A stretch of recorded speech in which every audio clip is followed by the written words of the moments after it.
unless you want me to do that. You gonna do that, Mario? It's done. Okay, so let me introduce our speaker. I have a very special treat for you. He is an NC State alum, got his PhD in nuclear physics here. The reason why it's a special treat is not just that he's an alum. In my opinion, this gentleman is probably the world's foremost expert in nuclear radiological emergency response. He's been doing it a very long time and he's very good at it. And today he's going to be talking to us about our nation's federal assets in radiological emergency response. Beal, please take it over. Thank you, Dr. Hayes. You flatter me. I appreciate the high regard you have for me. I work with a lot of really smart folks, so I'd be a little more humble on myself. And let's see, I suddenly lost standby, share screen. There we go. Okay, should be seeing my screen now? Yep, we're good. Fantastic. All right, so as Dr. Hayes said, I did attend NC State, and I actually started this job straight out of grad school. It was over 15 years ago now, so I've been doing this for a while. My focus has changed over the years, but I do appreciate Dr. Hayes' invitation to allow me to talk here. And what I want to talk about is the remote sensing lab, which is where I work. It falls under the Nevada National Security Site. It's a little bit of a mouthful because it used to be called the Nevada Test Site, which was nice and easy to remember. So let's go ahead and get into that. What does the Remote Sensing Laboratory do? Well, we support the National Nuclear Security Administration's NEST mission, and NEST now stands for Nuclear Emergency Support Team. Those of you who have been around for a while might have heard of the NEST referred to Nuclear Emergency Search Team. That has evolved over the years. Of course, now is when the cat decides to walk behind me. And I'll talk about how RSL, the Remote Sensing Laboratory, sort of fits into that NEST mission. And specifically, I want to talk about 3 specific response programs that RSL supports. The Nuclear Search Program, which is sort of a counterterrorism left of boom program where we're searching for illicit sources. The Aerial Measuring System kind of straddles both left of boom and right of boom with a heavy focus on characterizing a very large area following a radiological release. And then the Consequence Management Program, which is very much in that same line, characterizing a radiological release like from a nuclear power plant or something like that. And if I have time, I'm a little ambitious with the number of slides in this talk, but if I do have time, I'll briefly mention some other related work that we do at RSL as well that sort of falls in line with the chief mission that we have. So from NNSA's perspective, this is before we're getting down into the level of RSL and our support, the National Nuclear Security Administration has an Office of Counterterrorism and Counterproliferation, and this is sort of the broad countering nuclear threats, responding to incidents around the world, in an all-hazard capacity, but focusing in NNSA's speciality on the radiological nuclear side of things. And that includes both national security aspects and public health and safety. Now, my focus for the last several years has been focused more on the public health and safety, but I do serve on multiple teams that span both sides of that sort of divide. You can read the mission pillars there. What does NNSA provide? Scientific understanding of nuclear threats. We inform U.S. government policies, agencies, et cetera, on terrorist and proliferant state activities and threats. And then the last 2 pillars there are where we heavily focus at RSL, at the Remote Sensing Lab, the operational readiness for the Nuclear Emergency Support Team to respond to these incidents and accidents that might happen, and also targeted training for the same type of mission. So the Nuclear Emergency Support Team, as I mentioned, is NNSA has divided it into, and this is a recent sort of reorganization of the way they think about the mission. They divide it into 3 buckets. There's the Counter Weapons of Mass Destruction, the Counter WMD mission, where we're trying to prevent something from happening. It's sort of a counterterrorism mission. And that includes when you find a device, defeating it and things like that. And looking at forensic aspects of the materials. There's the Nuclear Weapon Accident Incident Response, which is a very specific mission set where we, the NNSA specifically obviously has that understanding and knowledge about US nuclear weapon stockpile. So if there were an accident involving a US nuclear weapon or, or a lost or stolen US nuclear weapon, there are very specialized teams from the weapons labs that know how to respond to that. So that aspect of it, the RSL doesn't support heavily because that's very focused, although there are some teams that do have to have a little knowledge about that for advisory support type roles.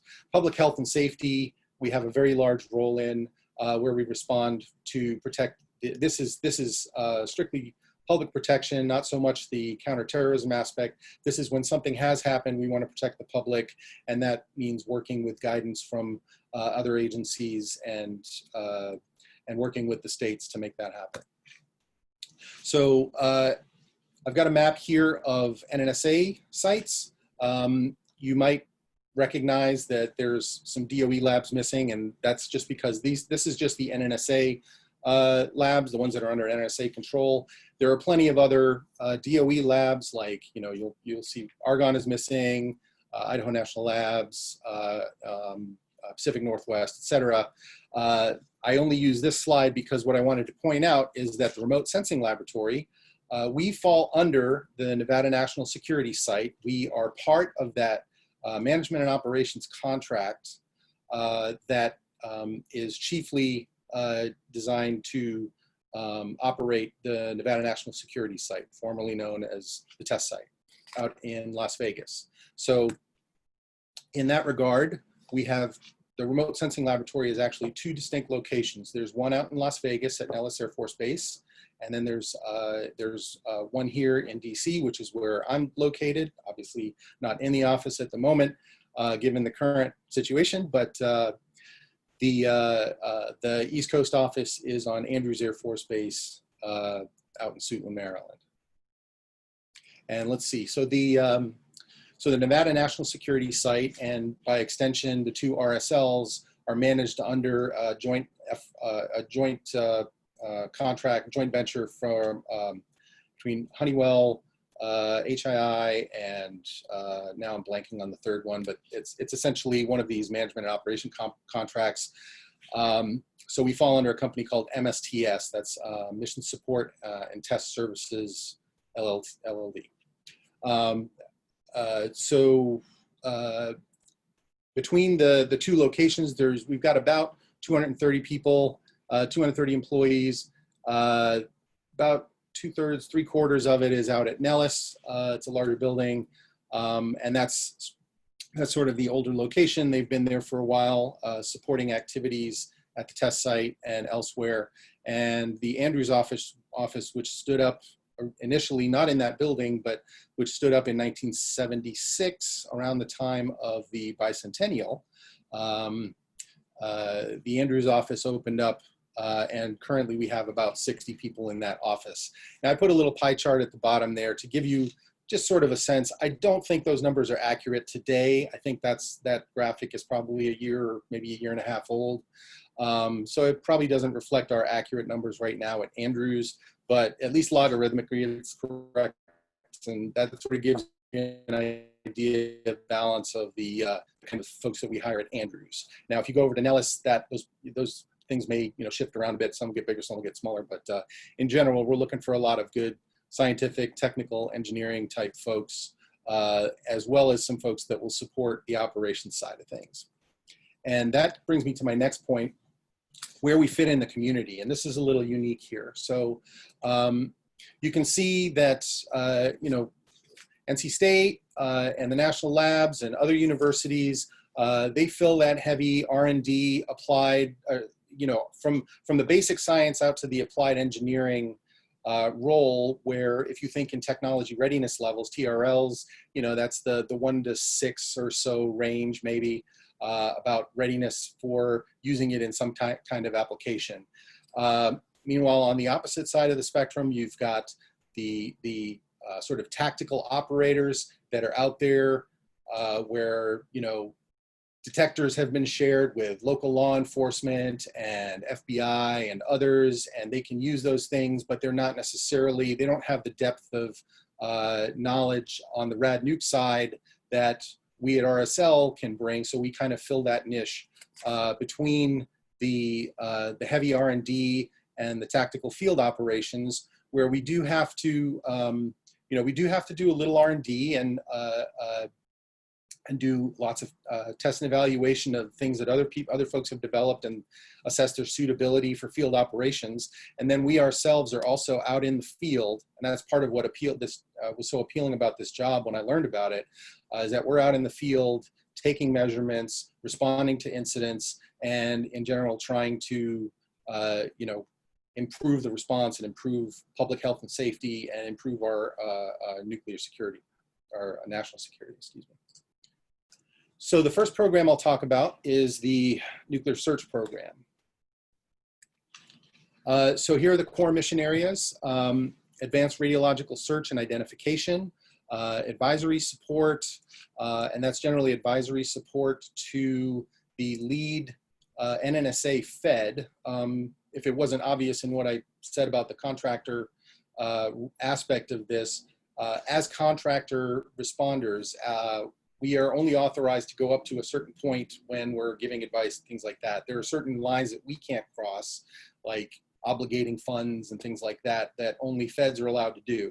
So the way NNSA typically has it all set up is the feds are kind of the representatives of the agency themselves, and then the contractors are the bulk of the response that are there doing the science, interpreting the data, and giving the advice through the Fed to speak with that sort of one informed voice. So that's kind of how the advisory support works. So the RAD search and ID applies in this category here that I've called Preventive Radiological Nuclear Detection. And that's not just my category, that's the name for it in the community. PRND is the acronym that they like to use. And that includes mostly, although not exclusively, planning and support for major public events. And I'll get into that a little bit. And we also, you know, because we're responders, we also want to make sure we're training so that we're responding appropriately when it's time to do it for real. So we do a lot of exercises. We support others' exercises. We work a lot with Department of Defense in all of their various, all the various teams that they have with their different mission areas. So we do a lot of support with other agencies, including the civilian agencies as well, EPA, USDA, et cetera. So a lot of exercise planning and support. Here's an example of, this is sort of a sampling of the equipment that we get used heavily in the radiological search mission. So starting here at the top left, if you can think of, so for a search, what you want to do is, especially if it's not a targeted sort of thing, if you're just out looking for something in a wide area, you want to have as much detection sensitivity as possible. So you start with a large volume detector, which is something that will fit in a vehicle. So we have these vehicle installed large volume gamma spectral sodium iodide detectors, and they also have helium-3 neutron in those as well, fairly large neutron pods. So we can get good sensitivity at a fairly large distance, so you can drive the roads and be able to detect potential threat sources at some distance. And the spectral capability allows us to distinguish between, is this something that may be a threat, or is this just, you know, a medical isotope someone's had a recent stress test, or it's just it's naturally occurring radioactive material from building materials or things like that. We also have a backpack-sized detector. This between the vehicle mobile and the backpack, those are kind of the workhorses for most of the work we do, especially on the preventive rad nuke detection side. So we've got neutron and gamma spectral capability in that. It's taking second by second data with GPS locations, logging that just as the mobile system is, and it's transmitting it to a server. Let's see, top right here, these don't get heavy use in the kinds of things that we do, but we see them all over the place, and we do know how to use them, and we do encounter them a lot. So there are spectral and non-spectral, handheld pager size, or you know, low resolution nuclide ID types of devices. A lot of law enforcement folks have these. So much of what we do with those is teach them how to use them properly, and help them understand what the numbers mean when they see them, that kind of thing. Bottom left corner are some ruggedized neutron drop sensors. Those are very specifically designed for for search of a neutron source aboard a container ship at sea, which I'll get into in a little bit. It's one of the interesting problems that we've tackled at RSL in recent years. And then finally, at the bottom right, this is the gold standard for isotope identification. We've got both liquid-cooled versions, and we hardly ever use the liquid-cooled anymore. They've mostly all evolved now to Stirling mechanical coolers, but the high-purity germanium detectors, the gold standard for ID, and we use that combined with data acquisition systems that allow us to do some real-time ID, and you'll see that shortly. So the PRND mission, that Preventive Radiological Nuclear Detection mission, that is in support of law enforcement. And in DC, we've got many, many different jurisdictions. So it won't just be like, you know, Arlington County Police. It won't just be the FBI. It'll be multiple agencies, especially for a large event. Let's see, the photo on the left is just before or just after a pre-event sweep of the National Cathedral. I think that was the papal visit from a few years ago. And I believe also that central picture here from the Technical Operations Center is also from the papal visit as well. That was a very large event, about the scale of one of the presidential inaugurations. It was about the same scale in terms of planning and equipment and staffing. So definitely a big deal. And it's always nice when you get to go out on a boat on Independence Day and get paid for it. So that's a nice perk. But we can take radiation sensors, work with Coast Guard, go out on the Potomac, and not just do the ground stuff on the mall, but also be able to take boats around and look for sources that way as well. So those are the kinds of events that we support with the PRND.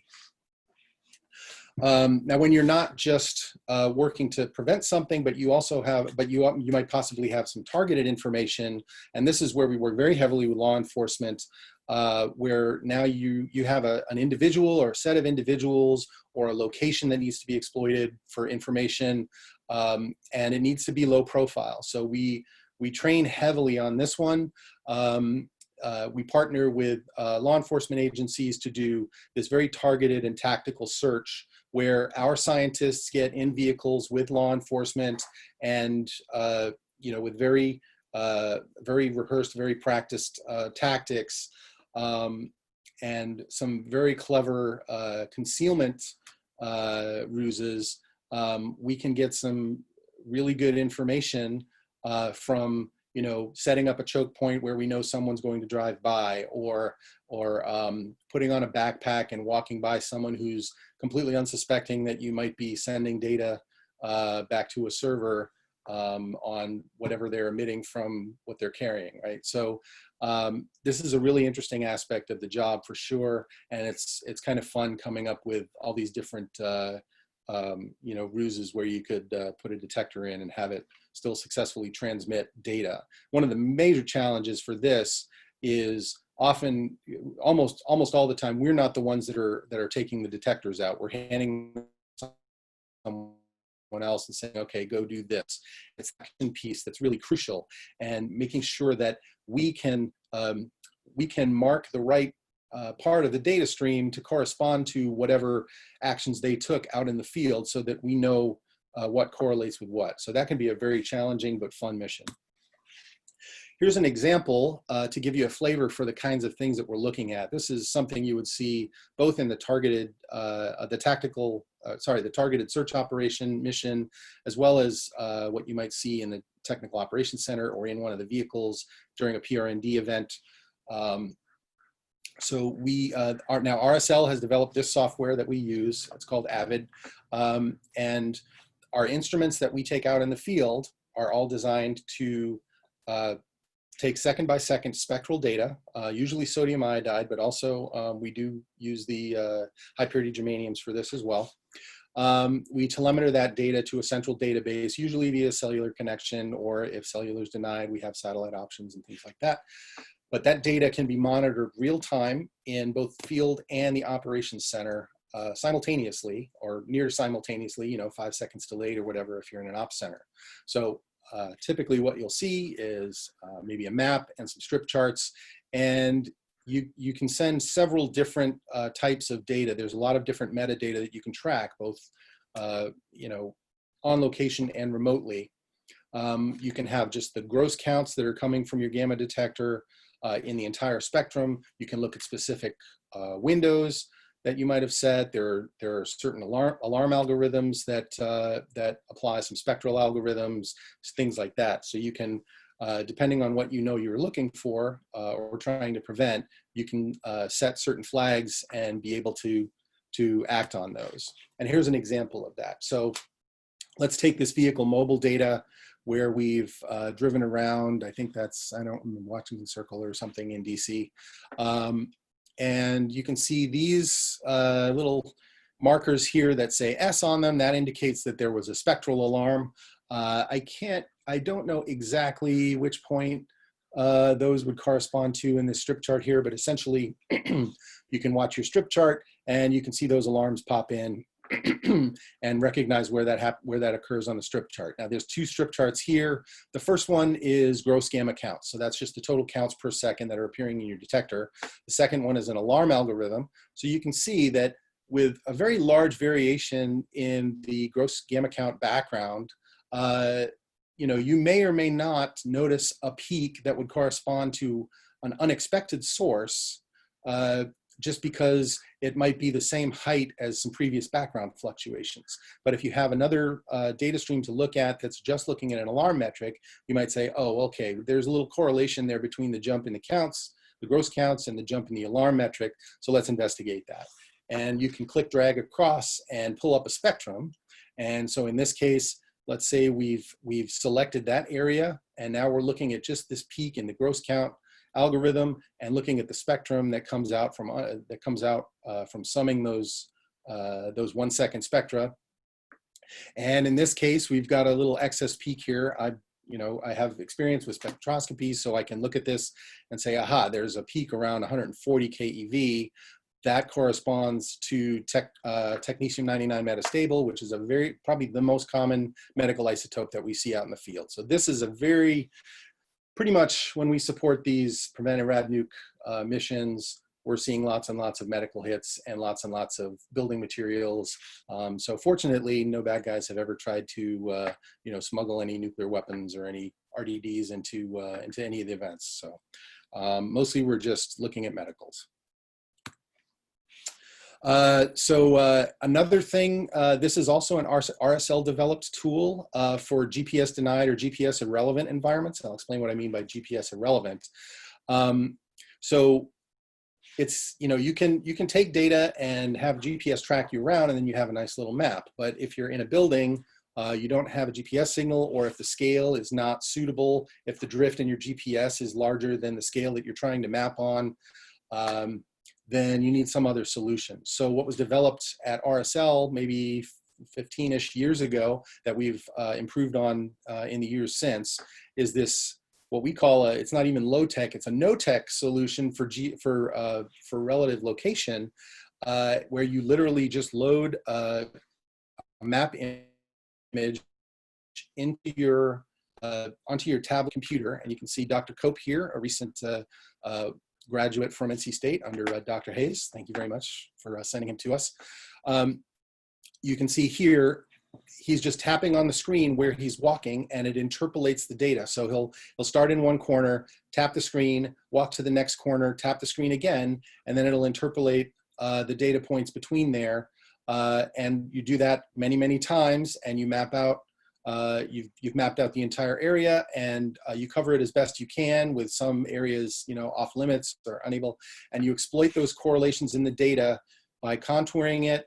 And now you can possibly be able to see some hotspots where there might be a source that you wouldn't have been able to see just by walking around and looking for an alarm. So taking advantage of those correlations. Now, where this also comes into play is in an outdoor environment, but your outdoor environment is moving, for example, on a container ship at sea, right? So we also have this other mission where we can do search on a container ship, on a loaded container ship. And to be able to do this mapping, like if you're out on the weather deck and walking around with a backpack, you're just going to have a GPS track that just moves with the ship. So this is where this comes in really handy. So I wanted to mention a couple of really interesting challenges we've had on the search side. One of those is that maritime, the ship search problem. But first I want to mention this.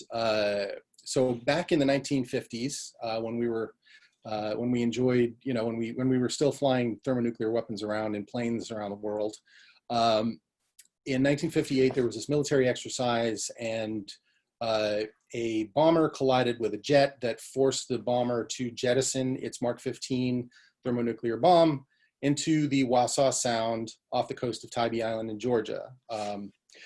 So for many months, the Air Force looked for this bomb and were unsuccessful. And finally, they concluded that it was stuck in the muck and never to be retrieved, but they would keep an eye on it. And in 2004, this retired Air Force Lieutenant Colonel, Derek Duke, I don't know the circumstances of why he was looking for it, or you know, what gave him the you know, initiative to do it, but he was good with a Geiger counter and good on a boat, so he decided to go looking for it, and he had always been interested in this problem, I guess. So he took some, you know, he trolled the waters with his Geiger counter and measured some elevated radiation and said, hey, I think I found it. So the Air Force took notice, and so they set up a team that included folks from our office at RSL. I've got a photo on the next slide that shows you one of them. And they wanted to go out and alleviate these concerns over a leaking bomb, or find out if in fact he had found the bomb and the bomb was leaking. So what we did is went out with, this wasn't just RSL folks, this was DOE, this was folks from other labs that were out there taking samples. But we contributed to this. We conducted the survey, took some spectra, took some samples, collected and processed. And the conclusion was, hey, guess what? It's just monazite. We think it's probably monazite, but it's elevations of natural uranium. It's not enriched uranium. There's no plutonium. So we're good to go. There's no danger of the bomb leaking as far as we can tell. But I show you this photo here. Well, these two photos. Number one, this is Eric Moore. He was a scientist at RSL at the time.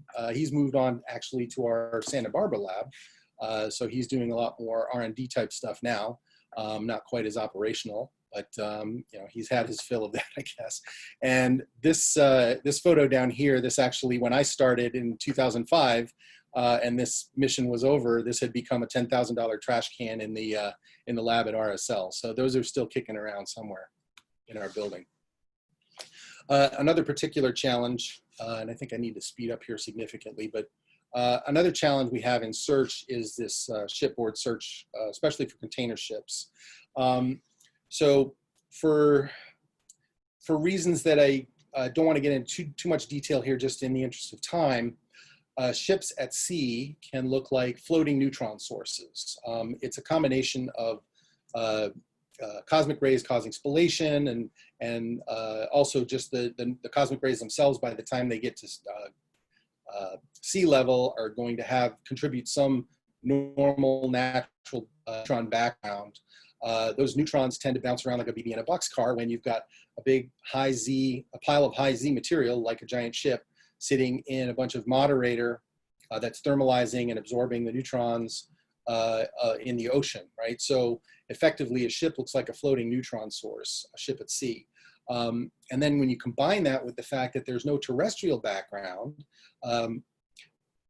which means you're sensitive to weak gamma sources that might be on the ship, like cargo that's legit, then you can have an increased likelihood of combined neutron gamma alarms, which to your tactical operator, like a Coast Guard person, that will look like something that you need to spin up and worry about, right? A combined neutron and gamma alarm might be something nuclear weaponish that you need to worry about. But this can happen pretty frequently. I mean, you can have a shipment of IKEA furniture that has levels of cesium in it that are easily detectable with no terrestrial background at sea because of cesium that's in the IKEA furniture from the Chernobyl accident, right? So you can actually see this stuff, and we have. But when you see that combined with a neutron alarm, that can tend to get spun up. So how do we solve this problem? At RSL, some work about a decade and a half ago went into characterizing the expected neutron backgrounds on these ships, not just on container ships, but on all types of ships. And without going into too much detail in the interest of time, the neutron background on these ships is going to depend on several different parameters, including the solar cycle, the geomagnetic cutoff rigidity, the barometric pressure, and also, more importantly, the depth within the ship. So as you go down from one deck to the next, that's going to change the count rate that you would expect to see for neutrons at just sort of a natural background level. So all this work was done to characterize the neutron backgrounds aboard those ships. So then we, in the case where we think we might have a neutron source aboard a ship, we can conduct a ship search using these drop sensors, these neutron drop sensors that I showed you earlier, that are designed to be rugged to go on in these, austere container ship environments. And we do these vertical profiles in the holds and count for a statistically long enough time to get, good error bars on this. And we compare those measurements to the toy model that predicts the neutron count rate.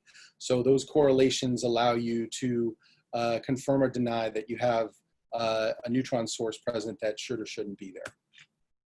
Okay, let's move on to aerial measuring system. And I think I'm gonna have to speed up significantly here. So aerial measuring system, here's a mission statement. You can read it, but we're basically there to provide worldwide aerial measurement, analysis, and interpretation in response to an emergency. So we divide this up into a couple of different missions. There's the on-call response mission, which we typically use the fixed wing for. We have two different platforms. We have a fixed wing platform and a rotary wing helicopter platform. The fixed wing is what we use. It flies faster and farther. Those are to support those, and let's use the case of a nuclear power plant release. Those would be we would deploy the fixed wing aircraft with an on-call team that's able to have wheels up within 4 hours of the call out to respond quickly to, say, a nuclear power plant accident where there's been a release and a deposition on the ground. The fixed wing flies faster and farther than the helicopter, and the measurements it takes are going to inform those very early decisions on, say, evacuation and shelter of the public to avoid acute exposure from the deposited material. It covers a large area in a short time, and we can produce very quick turnaround maps, typically a ground level exposure rate. We promise that we can have an exposure rate map of just the breadcrumbs that the exposure rate on the ground at 1 meter to the public, a map of the breadcrumbs that the flight flew in terms of exposure rate on the ground, basically. And we promise we can have that to the public within 1 hour of landing. The radiological mapping mission, on the other hand, is a much more sensitive, that's the helicopter-based response, and that typically supports decisions that require greater coverage and sensitivity. So these would be the longer-term questions in the follow-on days, where you need to worry about maybe long-term occupancy. Can people go back, or do they need to stay evacuated and stay relocated? Are there going to be agricultural impacts? Can we measure which specific isotopes might be a problem? So we can get a lot more detailed isotopic information. And then the readiness posture for the aircraft. We have both a fixed wing and a helicopter that are on standby at Andrews on the East Coast for the Eastern US. And West Coast in Vegas, we have a fixed wing. The reason we have the helicopter additionally on call is strictly for the National Capital Region. We've got tight airspaces, and it's obviously a heightened sort of threat space. So we have that additional readiness requirement. I won't go into too much detail just in the interest of time, but this is the fixed wing platform that we have. These are brand new. We just got these. We had the ceremony to christen them at the end of 2019, November. And what's on the airplane? We've got 2 redundant sodium iodide gamma spectral second by second.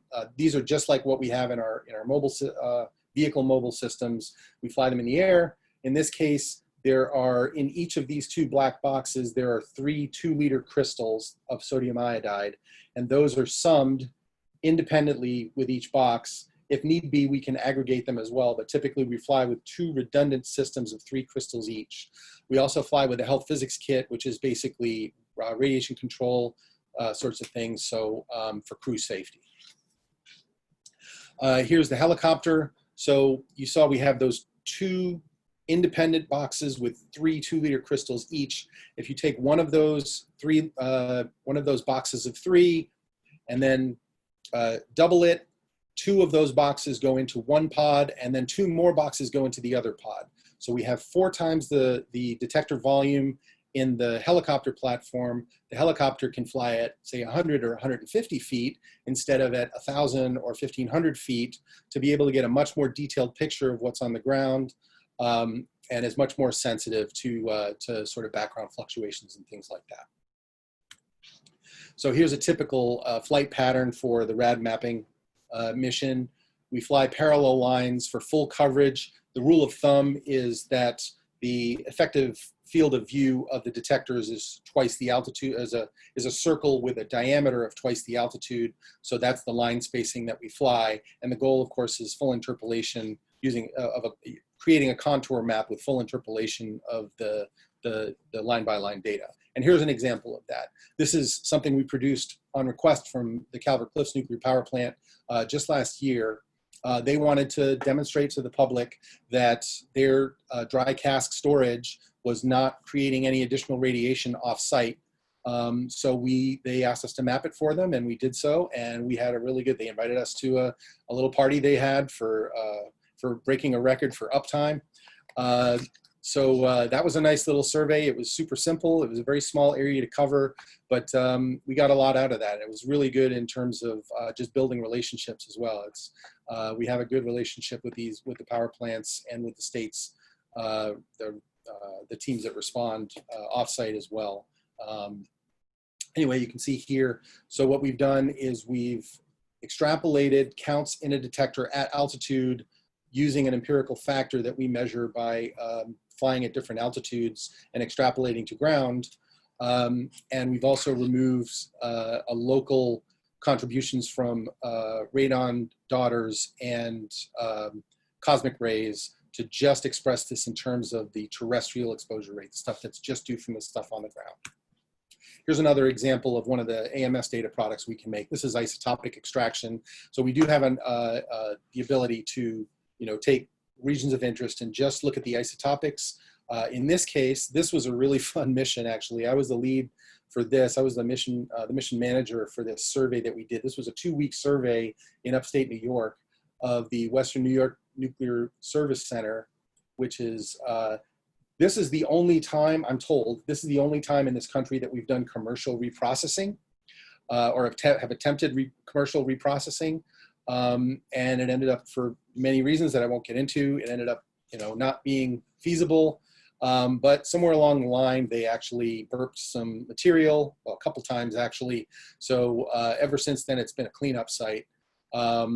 So we were asked to survey it almost exactly 1 half-life of cesium later than the previous survey. So that was kind of interesting.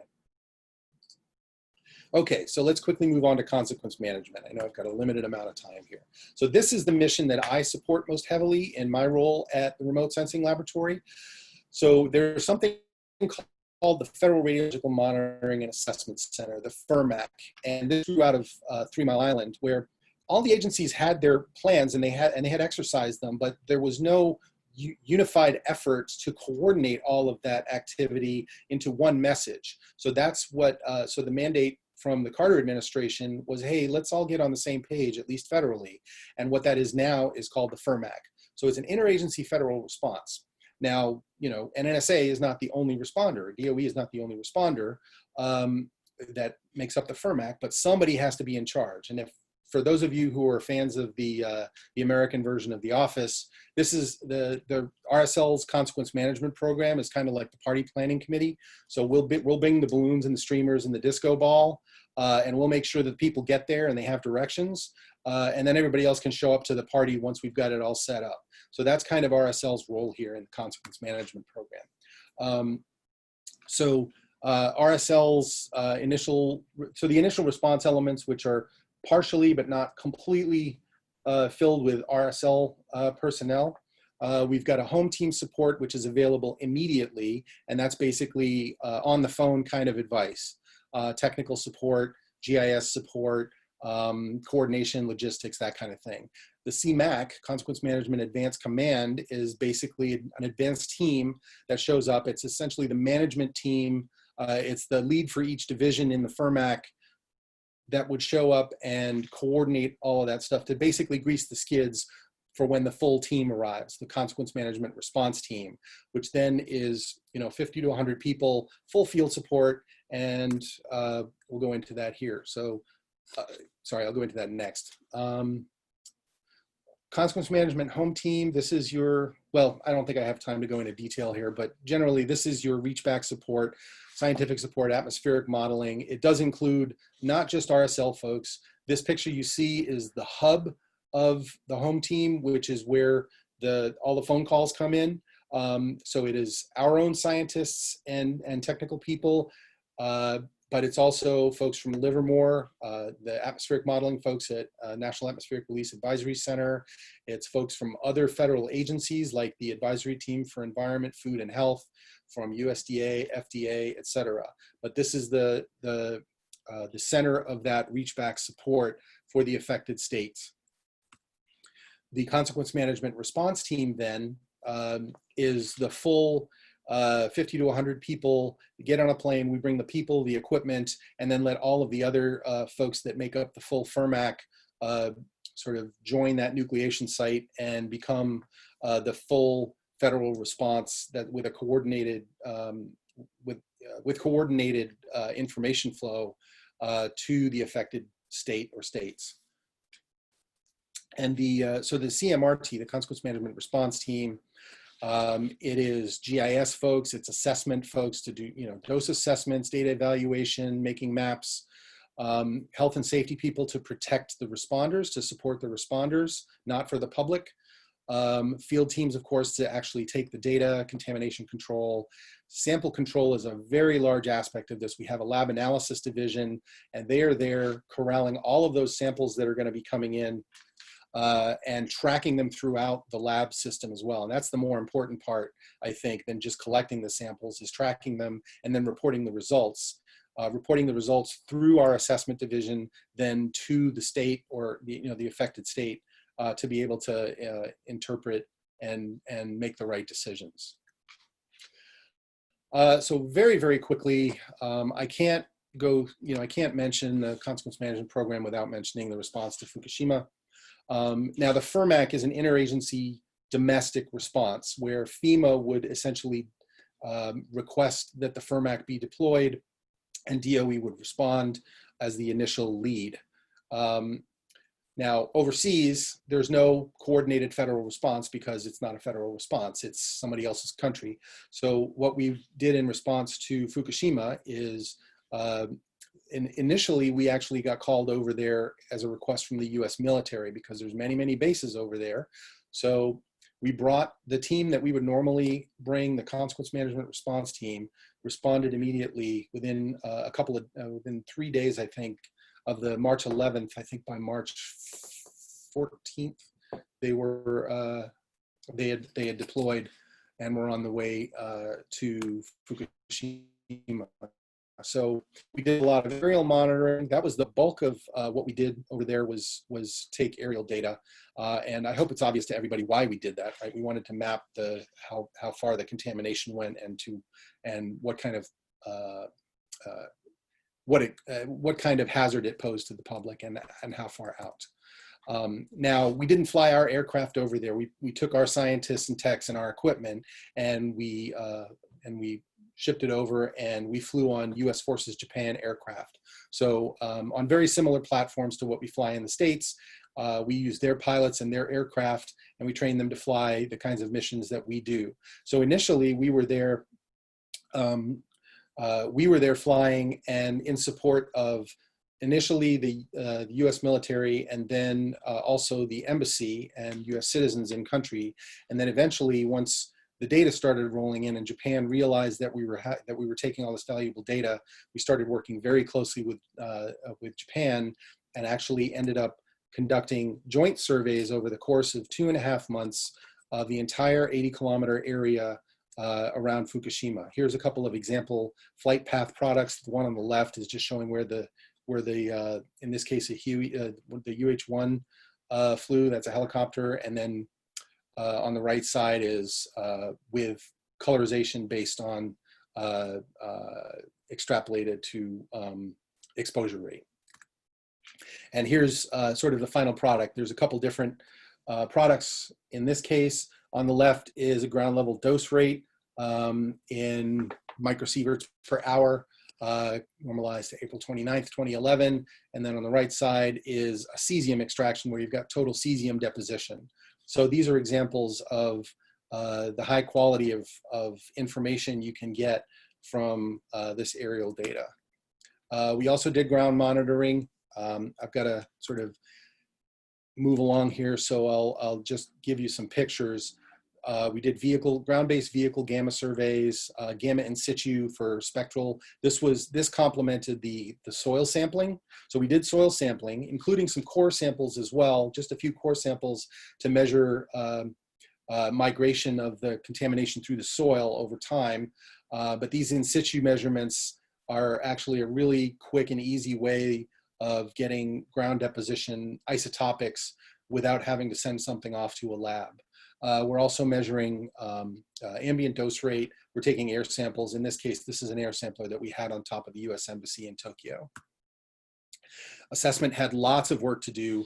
The bulk of I would say 99% of the data that we were assessing was not ours. It was coming from Japanese sources. So assessment was much, much busier than the data that was rolling in from our own people would indicate. But we were doing all kinds of different analyses for worrying about whether the resuspended material from dust getting kicked up would be a significant dose contributor based on whether there was strontium in the mix.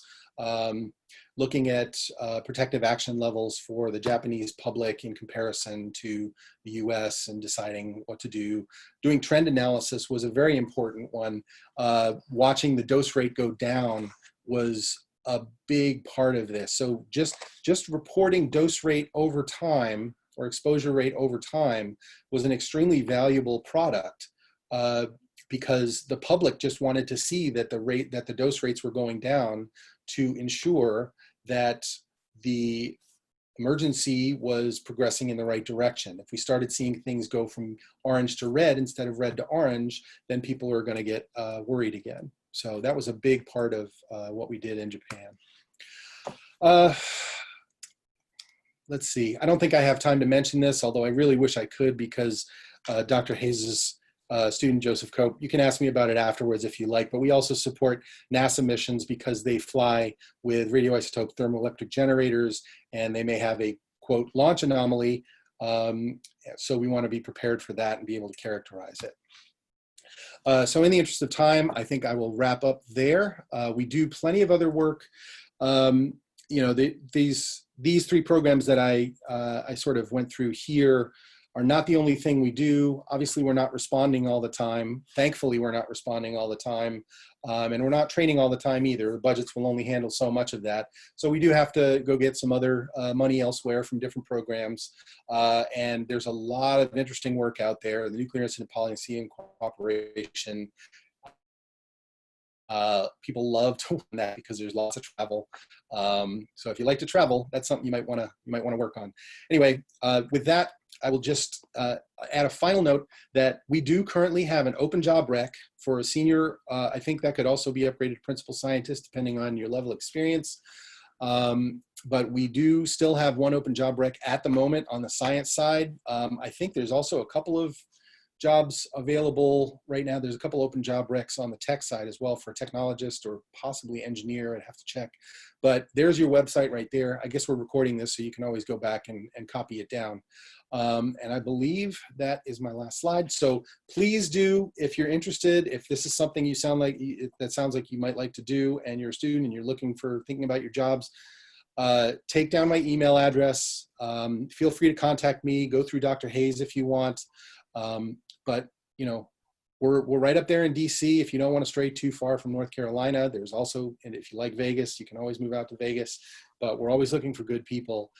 So with that, I want to make sure I acknowledge and thank Scott Suhita, who provided, I scavenged about half of my slides from a talk that he also gave recently. So I want to appreciate him as well. So with that, I will conclude and allow, it's like we have 10 minutes for questions or something, but I'll leave that to Dr. Hayes. Thank you very much. Amazing job, Bill. Thank you so much. That is fantastic. So if you have any questions, please go ahead and type them in the chat. We've already got a few. So some students are wanting to know about the process for accepting interns. Yes. Okay. So let me see. We do have interns. We do take interns. I don't know enough about the process to advise on what to do, but the best advice I can give is just get in touch with me either directly or through Dr. Hayes, and I will look into it. But we do have an intern program. And let's see, I'll also mention that that Dr. Cope, who just graduated under Rob's program, he came to us on a fellowship, and I believe we're hoping to renew that fellowship and maybe get another student of yours as well. So fingers crossed for that. Great job. Other questions, if you want to type them into the chat, please do. And I can testify that that the internship or the fellowship that Dr. Cope had, he loved, and he was quite pleased with the experience that he got. I used to work for RSL, and it is a mission I still believe in. I would recommend it to anybody that wanted to use the skill set that we provide here at NC State. So please, additional questions? Maybe you really just hit them all. Go ahead and That's fine too. I mean, it's also, you know, it's also close to 5 o'clock on a Thursday, and maybe people's weekends are starting. Oh, I see something just came in. Let's see, the monitoring for the Tybee Island accident, is that similar to what we have ongoing in Goldsboro, or is that less of a concern? So I know of the weapon that was buried in Goldsboro, but I don't know what current activities are ongoing around that. I don't know if anyone else, I don't know if Dr. Hayes, if you know anything, but I just know of it. I don't know any details about it. I'm curious to hear, actually. I know there was some media interest that I actually got interviewed for that, but nothing that that is organized or federally funded at the moment. Okay. That I'm aware of. Let's see, where does the search and secure program fit into this for working with foreign materials programs? Is that specifically in terms of, I think what the person is asking is about securing materials and bringing them back to the US from other unsecure or insecure configurations overseas. Is that kind of what they're talking about? Like securing nuclear materials overseas? That's how I would interpret it. What is your OCONUS? Yeah, so so the materials, that part falls under, so we don't fall under that program at NNSA. That is a whole nother division, organization, whatever at NNSA. It's under the NA20 umbrella, I believe, 224 maybe. I don't remember. There might be others on the call that I do remember, but we do occasionally, there is some work like there's obvious overlap in certain cases. So sometimes we do work with, we cross over from NA80, which is the counterterrorism, counterproliferation, to NA20, which is sort of overseas nuclear materials, security, counterproliferation kinds of things. So we don't directly support those, but sometimes we overlap enough on the operational side of things to train with them or help them design exercises, or maybe assist with particular operations where we might be monitoring things, stuff like that. But in general, those kind of tend to be, spot programs here and there. But there's always work to be done on that too. If that's something you're interested in, I can point you to people who would know about that as well. Great, thank you, Bill. So are there any other questions? Going once, twice. All right, thank you so much for that wonderful. There you go. I had to fly my colors. The Alumni Association sent me a flag, so I might as well throw it up, right? Go Pack. All right, thank you so much. Really appreciate you inviting me for this, Rob, and look forward to being on campus again sometime when I can. And thank you everybody else for bothering to listen this late in the day. I know I'm sure everybody wants to go play some video games or something. I know I do. All right. Take care. Thanks very much.